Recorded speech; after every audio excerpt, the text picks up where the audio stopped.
Episode 12 की शुरुआत में हम देखते हैं कि दोक्सुन की फैमिली वापस से बेसमेंट में चली गई है और दोक्सुन के पापा अपने साथ एक बुक्स का बंडल लेकर आए हैं। शायद आज उन्होंने फिर किसी की हेल्प की थी। वो बुक्स का बंडल बाहर ही छुपा देते हैं। दोक्सुन और बोरा जाग रहे थे। बोरा को सोनू को कॉल करना था और दोक्सुन जगी हुई थी, इसलिए बोरा दोक्सुन को अपनी फेवरेट कैसेट दे देती है। जब दोक्सुन गाने सुनने लगती है तब बोरा फ़ोन पर बात करती है सोनू के साथ में। बाकी सब घोड़े बेचकर सो रहे थे, बस तैक अपने गेम की प्रैक्टिस कर रहा होता है और बोंग भी जाग रहा था। वो बाहर स्नोफॉल होते हुए देखता है तो किम जोंग को जाकर डिस्टर्ब करता है। बाद में दोनों भाई साथ में ही सोते हैं। सोनू बोरा से बाहर आने के लिए कहता है। जब बोरा बाहर जा रही होती है तब नोल की नींद खुल जाती है। बाहर वॉल के नीचे सोनू और बोरा मिल रहे थे, तभी नोल बोरा को आवाज़ देते हुए बाहर आता है। सोनू और बोरा वहीं नीचे छुप जाते हैं। नोल के जाने के बाद में दोनों लवी डवी होने लगते हैं और उतने में ही तेग भी बाहर आ जाता है। वो उन दोनों को देख लेता है और वो देखकर वापस भाग जाता है। तब बोरा सोनू से कहती है कि वो तेग को संभाल ले और फिर वो वापस घर के अंदर चली जाती है। सोनू उसी वक्त तेग के पास जाता है और उसे ये सब चीज़ें सीक्रेट रखने के लिए कहता है। तब तेग उससे पूछता है कि क्या उसे बोरा से डर नहीं लगता है। तब सोनू कहता है कि नहीं, वो तो उसे बहुत क्यूट लगती है। इस पर तेग सोनू को फ्रेंड्स के बीच चलने वाली गाली दे देता है। तब सोनू को आश्चर्य होता है और वो तेग से पूछता है कि तुम्हें गालियाँ देना किसने सिखा दिया है। और हम देखते हैं फ्लैशबैक में कि दोक्सुन तेग को गालियाँ देना सिखा रही होती है, क्योंकि तेग बहुत ज़्यादा सीधा है। लोग उसका गलत फ़ायदा उठाते हैं और उससे बहुत सारे पैसे भी उधार ले लेते हैं। लोग उसे काफ़ी आसानी से बेवकूफ़ बना देते हैं और उसे दुनियादारी की ज़्यादा समझ भी नहीं थी, इसलिए दोक्सुन उसे गाली देना सिखा रही थी। सभी फ्रेंड्स बाहर खाने का प्लान बनाते हैं। बाद में हम देखते हैं कि सोनू अपनी मॉम के साथ में मार्केट गया हुआ था। सोनू की मॉम उसे जल्दी वापस घर भेज देती है और बाद में वो चीज़ों का डिस्काउंट करवाती है, क्योंकि वो सोनू के सामने पैसों के लिए किचकिच नहीं करवाना चाहती थी, इसलिए वो सोनू को जल्दी घर भेज देती है। इधर दोक्सुन की मॉम फिर से खाने के लिए कुछ बनाती है और दोक्सुन से कहती है कि वो सारे घरों में बांट कर आए। तब दोक्सुन कहती है कि हमेशा उसे ही क्यों खाना देने के लिए भेजा जाता है। तब बोरा कहती है कि सोनू के घर पर वो खाना दे आएगी। घर वाले तो शौक ही हो जाते हैं, क्योंकि बोरा कभी कोई काम आसानी से नहीं करती थी और आज वो खुद से करने के लिए तैयार है। दोक्सुन किम जोंग के घर पर खाना देने आती है और सब वहाँ पर खाना खा रहे थे, इसलिए वो भी टेबल पर जम जाती है। बाद में प्रेसिडेंट किम और वो दोनों हमेशा की तरह हंसी मजाक करते हैं और हम देखते हैं कि किम जोंग दोक्सुन को देखकर अपनी हंसी कंट्रोल नहीं कर पा रहा था। शायद दोक्सुन भी यही चाहती थी। उधर बोरा को देखकर सोनू की मॉम को भी थोड़ा झटका लगता है। सोनू बोरा को स्टडी से रिलेटेड क्वेश्चंस पूछने के लिए अपने रूम में ले जाता है। वो लोग बाद में मिलने के प्लान बनाते हैं और हग करते हैं। उतने में ही सोनू की मॉम रूम में आ जाती है। तब बोरा सोनू को धक्का देकर दूर कर देती है और वो उसकी मॉम से झूठ बोलकर बहाने बना देते हैं। इधर दोक्सुन निकलते वक्त बोंग से पूछती है कि क्या उसने लेटर का रिप्लाई लिखा। तब बोंग कहता है कि हाँ, और उसने ये रिप्लाई पोस्ट भी कर दिया था। अगले दिन सुबह दोक्सुन जल्दी से रेडी होकर बाहर किम जोंग का वेट कर रही थी, बट मीरान उसे कहती कि किम जोंग तो कब से निकल गया है। इधर हम देखते हैं कि किम जोंग क्लास में सो रहा था। वो दोक्सुन को अवॉइड करने की कोशिश कर रहा था, इसलिए वो बहुत जल्दी स्कूल आ जाता है। इधर दोक्सुन भी अपनी क्लास में होती है, तभी उसकी फ्रेंड्स उसे आकर बताती है कि वो लोग बाहर खाना खाने गए थे और उसने वहाँ एक फ्लेशर को देखा था। फ्लेशर मतलब वो इंसान जो अपने प्राइवेट पार्ट शो करता है। उसकी फ्रेंड्स उसे बाद में तोकबोकी खाने के लिए जाने का कहती है, जिस पर दोक्सुन मना कर देती है। वो कहती है कि अब उसे मन लगाकर पढ़ना है। तब उसकी फ्रेंड्स उसे कहती है कि अब पढ़ने के लिए काफ़ी लेट हो गया है। तब दोक्सुन ऐसा कोई डायलॉग मारती है, जब जागो तभी सवेरा टाइप्स। तब उसकी फ्रेंड्स उसे समझाती है कि अरे सच में बहुत लेट हो चुका है, अब पढ़ के कोई फ़ायदा नहीं। इधर हम घर पर लेडीज को बतियाते हुए देखते हैं। वो लोग बॉन्ग के कॉलेज एडमिशन का डिस्कशन कर रही थी। फिर बाद में सोनू की मॉम की तबीयत थोड़ी ठीक नहीं रहती है आजकल, उसका डिस्कशन करते हैं। और बाद में सोनू की मॉम बताती है कि आजकल जिंजू ने एक नया फ्रेंड बनाया है और वो है तेग के पापा। इधर हम देखते हैं कि बॉन्ग अपने लेटर के रिप्लाई का वेट कर रहा था, बट उसे कोई रिप्लाई नहीं आता है। उधर हम दोक्सोन को देखते हैं, बेचारी पढ़ाई करने के लिए काफ़ी ट्राई कर रही है, बट पढ़ाई उससे दूर दूर भाग रही है।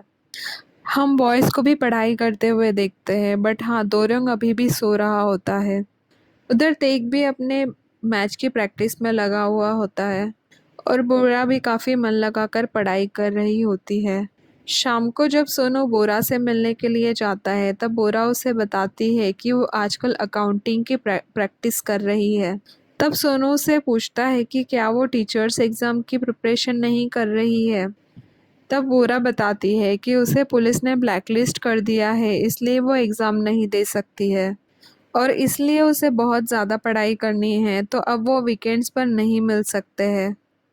उधर दोरंग एक मूवी रेंट पर लाया था और उसे उसे आज ही ये मूवी देखनी थी, इसलिए वो तेग के रूम पर जाता है और जब वो मूवी स्टार्ट करता है तभी दोक्सुन रूम में आ जाती है और दोक्सुन भी मूवी देख लेती है। बट दोरंग डिसअपॉइंट हो जाता है क्योंकि वो तो कोई पॉर्न मूवी लेकर आया था, बट ये तो कोई और ही मूवी निकली।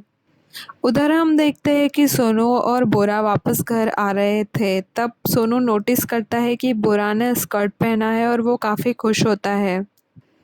तेग के घर पर उसके पापा ने चूहे पकड़ने के लिए ट्रैप्स रखे थे, बट वो डर के मारे ट्रैप्स को चेक ही नहीं करते थे। तब दोक्सुन कहती है कि वो चेक कर लेगी और वो हाथ में चूहे लेकर लड़कों को डराती है। तब दोरंग कहता है कि वो रिकंसिडर करे, दोक्सुन को लाइक करना छोड़ दे, बट तेग कहता है कि वो उसे क्यूट लगती है। तो तेग कहता है उसे कि तुम होश में आ जाओ। रात को हम देखते हैं कि दोक्सुन के पापा फिर किसी की हेल्प करके आए हैं। ये आदमी नहीं सुधरने वाला। अगले दिन सुबह बोरा, दोक्सुन और किम जोंग बहुत ही जल्दी घर से निकल जाते हैं। किम जोंग तो दोक्सुन को अवॉइड करना चाहता था, बट आज दोक्सुन भी काफ़ी जल्दी निकल गई थी, इसलिए वो दोनों एक ही बस में होते हैं।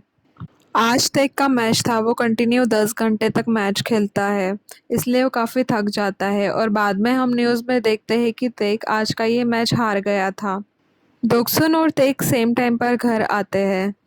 तेक दोक्सुन की बात सुने बिना ही उसके कंधे पर सिर रखकर सो जाता है।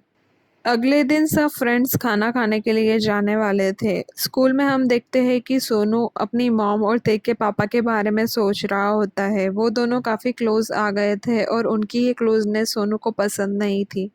इधर हम देखते हैं कि बॉन्ग रिप्लाई का वेट कर रहा था, बट उसे रिप्लाई नहीं मिलता है। सोनू शाम को प्लान डिच करके स्कूल से सीधे घर आ जाता है और बाकी सारे फ्रेंड्स खाना खाने के लिए जाते हैं। तभी दोक्सुन वॉशरूम के लिए जाती है और तेग भी उसके पीछे पीछे जाता है और तभी दोक्सुन के सामने वही फ्लेशर आ जाता है। तभी दोक्सुन बहुत हिम्मत के साथ उसे कहती है कि चल भाई घर निकल, तेरे पास दिखाने के लिए कुछ भी नहीं है। वो फ्लेशर वहाँ से चला जाता है और तभी तेग जो पीछे से ये सब कुछ देख रहा था, वो दोक्सुन से कहता है कि वो उसमें बहुत हिम्मत है। बट दोक्सुन रोने लगती है। वो फ्लेशर के सामने तो काफ़ी हिम्मत दिखाती है, बट बाद में रो पड़ती है। तब तेग दोक्सुन को मनाता है। तब दोक्सुन तेग से कहती है कि ये बात किसी को भी ना बताए, क्योंकि ये बहुत ही ज़्यादा ह्यूमिलेटिंग लगता है।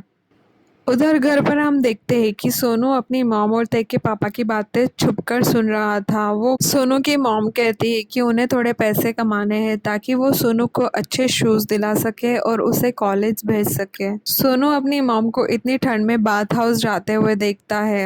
उसे ये सब चीज़ें बहुत बुरी लगती है। इधर दोक्सुन जो कि बाथरूम नहीं जा पाई थी, अब खाना खाते हुए उससे बिल्कुल कंट्रोल नहीं होता है और वो खाने के बीच में ही बाथरूम जाती है। तब तेक आता है दरवाजे के बाहर उसका ध्यान रखने के लिए। उधर सोनू बाथ हाउस के अंदर भी चला जाता है। उसे बहुत बुरा लगता है अपनी मॉम को इस तरह ठंड में ठंडे पानी से काम करते हुए देखकर। वो उन्हें देखकर वापस घर चला आता है और तेक के घर के बाहर बैठकर अपनी मॉम का वेट करता है। तभी तेक के पापा उसे देख लेते हैं और वो समझ जाते हैं कि सोनू को सब कुछ पता है। और वो उसे समझाने की कोशिश करते हैं। तब सोनू कहता है कि वो प्रिटेंड करेगा अपनी मॉम के सामने कि उसे कुछ भी नहीं पता और वो वहाँ से चला जाता है।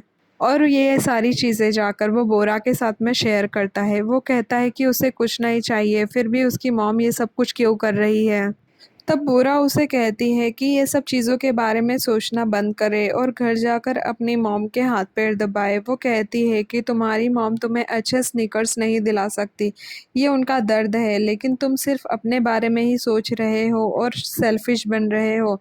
वो सोनू को काफ़ी समझाने की कोशिश करती है। सोनू भी घर जाता है काफ़ी नॉर्मल होकर।